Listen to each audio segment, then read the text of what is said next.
Hello दोस्तों, आप सभी का स्वागत है आपका अपना चैनल एसएस क्लास 2.0 में। चलिए आज हम लोग देखेंगे हिंदी का वायर पेपर। आप लोग इसे देख लीजिए, आपको यहाँ से 10 से 15 मार्क्स जरूर मिल जाएंगे। ठीक है, इसमें हम लोग देखेंगे 30+ मोस्ट VBI MCQ क्वेश्चन को। चलिए बिना टाइम वेस्ट किए अपना क्लास को शुरू करते हैं। सबसे पहला प्रश्न, दही वाली मगमा पाठ के लेखक कौन है? बताइए, दही वाली मगमा पाठ के लेखक कौन है? तो इसका सही जवाब होगा ऑप्शन ए, श्रीनिवास। ठीक है, चलिए आगे बढ़ते हैं। क्वेश्चन नंबर 2, दही वाली मैग्मा किस भाषा की कहानी है? बताइए। Option A Tamil, option B Kannada, option C Odia, option D Gujarati. बताइए किस भाषा की कहानी है? तो इसका सही जवाब होगा ऑप्शन बी, कन्नड़ भाषा की कहानी है। आगे बढ़ते हैं। क्वेश्चन नंबर 3, मैग्मा क्या बेचती थी? बताइए, जो मैग्मा है वह क्या बेचती थी? ऑप्शन ए दूध, ऑप्शन बी दही, ऑप्शन सी मक्खन, ऑप्शन डी घी। बताइए क्या बेचती थी? तो वह दही बेचती थी। ठीक है, चलिए आगे बढ़ते हैं। क्वेश्चन नंबर 4 पे, सेन साहब की कितनी लड़कियां हैं? Option A 2, option B 3, option C 5, option D 4। बताइए सेन साहब की कितनी लड़कियां हैं? तो इसका सही जवाब होगा ऑप्शन सी, उनकी 5 लड़कियां हैं। आगे बढ़ते हैं। क्वेश्चन नंबर 5, मदन किसका बेटा है? बताइए, मदन है वह किसका बेटा है? ऑप्शन ए मुखर्जी साहब का, ऑप्शन बी सेन साहब का, ऑप्शन सी ड्राइवर का, ऑप्शन डी गिरधर लाल का। बताइए किसका बेटा है? तो इसका सही जवाब होगा ऑप्शन डी, गिरधर लाल का। ठीक है, आगे चलते हैं। क्वेश्चन नंबर 6, विचार और वितर्क किस लेखक की रचना है? बताइए, विचार और वितर्क किस लेखक की रचना है? Option A Hazari Prasad Dwivedi, option B Mahatma Gandhi, option C Gunakar Muley, option D Yatindra मिश्र। बताइए किसकी रचना है? तो इसका सही जवाब होगा ऑप्शन ए, हजारी प्रसाद द्विवेदी का है। चलिए आगे बढ़ते हैं। क्वेश्चन नंबर 7, घृणा शब्द का विलोम कौन है? बताइए, इनमें से घृणा शब्द का विलोम कौन है? ऑप्शन ए नफरत, ऑप्शन बी प्रेम, ऑप्शन सी सहयोग, ऑप्शन डी सत्कार। बताइए क्या होगा? तो घृणा शब्द का विलोम होगा प्रेम। ठीक है, आगे चलते हैं। क्वेश्चन नंबर 8 पे, नक्षत्र लोक किस लेखक की कृति है? बताइए, नक्षत्र लोक किस लेखक की कृति है? Option A Hazari Prasad Dwivedi, option B Mahatma Gandhi, option C Gunakar Muley, option D Yatindra मिश्र। बताइए किसके कहानी है? तो इसका सही जवाब होगा ऑप्शन सी। ठीक है, गुणाकर मूले की कृति है। आगे बढ़ते हैं। क्वेश्चन नंबर 9, जिसकी उपमा दी जाए उसके लिए एक शब्द है। ऑप्शन ए उपमान, ऑप्शन बी उपाधि, ऑप्शन सी उपहार, ऑप्शन डी उपमेय। बताइए क्या होगा? जिसकी उपमा दी जाए उसके लिए एक शब्द में क्या कहा जाएगा? तो उसे उपमेय कहा जाएगा। ठीक है, आगे चलते हैं। क्वेश्चन नंबर 10 पे, किसने सोवियत संघ पर आक्रमण किया? बताइए, सोवियत संघ पर आक्रमण किसने किया था? ऑप्शन ए महारानी विक्टोरिया ने, ऑप्शन बी हिटलर ने, ऑप्शन सी पुतिन ने, ऑप्शन डी लेनिन ने। बताइए किसने आक्रमण किया था? तो इसका सही जवाब होगा ऑप्शन बी, हिटलर ने किया था। ठीक है, आगे चलते हैं। क्वेश्चन नंबर 11, प्रतिदिन कौन सा समास है? बताइए, प्रतिदिन कौन सा समास है? ऑप्शन ए द्वंद्व, ऑप्शन बी बहुब्री, ऑप्शन सी अविभाव, ऑप्शन डी तत्पुरुष। तो इसका सही जवाब होगा ऑप्शन सी, प्रतिदिन अविभाव समास है। आगे चलते हैं। क्वेश्चन नंबर 12, एक वृक्ष की हत्या कविता किसकी रचना है? बताइए, यह किसकी रचना है? ऑप्शन ए रस खान, ऑप्शन बी जीवानंद दास, ऑप्शन सी कुंवर नारायण, ऑप्शन डी इनमें से कोई नहीं। बताइए एक वृक्ष की हत्या किसकी रचना है?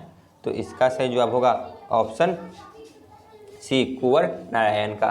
ठीक है, चलिए आगे बढ़ते हैं। क्वेश्चन नंबर 13 पे, क्वेश्चन नंबर 13, प्राकृतिक सौंदर्य की कविता के लिए विख्यात कवि है? बताइए कौन से कवि विख्यात है इसके लिए? Option A Ramdhari Singh Dinkar, option B Sumitra Nandan Pant, option C Guru Nanak, option D Premghan. तो इसका सही जवाब होगा ऑप्शन बी सुमित्रा नंदन पंत, विख्यात है। आगे चलते हैं। क्वेश्चन नंबर 14, कवि प्रेमघन द्वारा अधिकांश काव्य रचना किस भाषा में की गई है? बताइए। प्रेमघन के द्वारा जो काव्य है उसे किस भाषा में ज़्यादातर की गई है? Option A Sanskrit, option B Awadhi व ब्रज भाषा, option C Hindi, option D Odia. तो इसका सही जवाब होगा ऑप्शन बी ब्रज भाषा और अवधी में किया गया है। आगे चलते हैं। क्वेश्चन नंबर 15, स्वर्ण किरण किस कवि की रचना है? बताइए। स्वर्ण किरण किस कवि की रचना है? Option A Kunwar Narayan, option B Ramdhari Singh Dinkar, option C Sumitra Nandan Pant, option D Guru Nanak. बताइए किस कवि की रचना है? तो इसका सही जवाब होगा ऑप्शन सी सुमित्रा नंदन पंत की रचना है। आगे चलते हैं। क्वेश्चन नंबर 16, किसने जिंदगी में पहली बार अस्पताल का विरोध नहीं किया? बताइए। Option A Mangu, option B Kusum, option C माँ, ऑप्शन डी इनमें से कोई नहीं। बताइए किसने ज़िंदगी में पहली बार अस्पताल का विरोध नहीं किया था? तो इसका सही जवाब होगा ऑप्शन सी माँ ने। ठीक है, चलिए आगे चलते हैं। क्वेश्चन नंबर 17, माँ रात में कितने बजे हॉस्पिटल से लौट कर आई? ऑप्शन ए पौने 11 बजे, ऑप्शन बी 7 बजे, ऑप्शन सी 10 बजे, ऑप्शन डी 11 बजे। बताइए माँ कितने बजे हॉस्पिटल से लौट कर आई? तो वह 11 बजे लौट कर आई थी। ठीक है, चलिए आगे बढ़ते हैं। क्वेश्चन नंबर 18, मंगू के अलावा माँ की कितनी संतानें थी? Option A 2, option B 3, option C 4, option D 5। बताइए उनकी कितनी संतानें थी? तो इसका सही जवाब होगा ऑप्शन बी, उनकी 3 संतानें थी। ठीक है, आगे चलते हैं। क्वेश्चन नंबर 19, सीता के बड़े लड़के का क्या नाम था? बताइए सीता के बड़े लड़के का क्या नाम था? Option A Kailash, option B Ullas, option C Vikas, option D Subhash. बताइए सीता के बड़े लड़के का क्या नाम था? तो उनका बड़े लड़के का नाम कैलाश था। ठीक है, आगे बढ़ते हैं। क्वेश्चन नंबर 20, इनमें शुद्ध शब्द कौन है? बताइए इनमें से कौन शुद्ध शब्द है? ऑप्शन ए अधीन, ऑप्शन बी अधीन, ऑप्शन सी अधीन, ऑप्शन डी इनमें से कोई नहीं। बताइए कौन शुद्ध है? तो इसका सही जवाब होगा ऑप्शन बी अधीन शब्द शुद्ध है। ठीक है, आगे बढ़ते हैं। क्वेश्चन नंबर 21, पूर्व कौन सी संज्ञा का उदाहरण है? बताइए पूर्व कौन सी संज्ञा का उदाहरण है? ऑप्शन ए व्यक्तिवाचक, ऑप्शन बी जातिवाचक, ऑप्शन सी भाववाचक, ऑप्शन डी गुणवाचक। बताइए कौन सी संज्ञा का उदाहरण है? तो इसका सही जवाब होगा ऑप्शन ए व्यक्तिवाचक संज्ञा का उदाहरण है। ठीक है, आगे चलते हैं। क्वेश्चन नंबर 22, इनमें से कौन गुणवाचक विशेषण है? बताइए गुणवाचक विशेषण कौन है? ऑप्शन ए अच्छा, option B 1 kilo, option C 2, option C अधिक। बताइए गुणवाचक विशेषण कौन है? तो इसका सही जवाब होगा ऑप्शन ए अच्छा। ठीक है, चलिए आगे बढ़ते हैं। क्वेश्चन नंबर 23, इनमें से कौन सर्वनाम है? बताइए इनमें से कौन सर्वनाम है? ऑप्शन ए यह, option B Ram, option C अच्छा, ऑप्शन डी बुरा। तो इसका सही जवाब होगा ऑप्शन ए यह।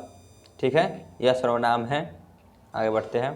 क्वेश्चन नंबर 24, बहादुर पर चोरी का आरोप कौन लगाता है? बताइए बहादुर पर चोरी का आरोप कौन लगाता है? ऑप्शन ए लेखक, ऑप्शन बी किशोर, ऑप्शन सी लेखक की पत्नी, ऑप्शन डी रिश्तेदार। तो इसका सही जवाब होगा ऑप्शन डी रिश्तेदार लगाते हैं। आगे चलते हैं। क्वेश्चन नंबर 25, बिरजू महाराज अपना सबसे बड़ा जज किसको मानते हैं? ऑप्शन ए अम्मा को, ऑप्शन बी बाबूजी को, ऑप्शन सी चाचा जी को, ऑप्शन डी दादाजी को। बताइए किसको मानते हैं सबसे बड़ा जज? तो इसका सही जवाब होगा ऑप्शन ए अम्मा को मानते हैं। ठीक है, आगे बढ़ते हैं। क्वेश्चन नंबर 26, हिंदुस्तानी डांस म्यूजिक कहाँ है?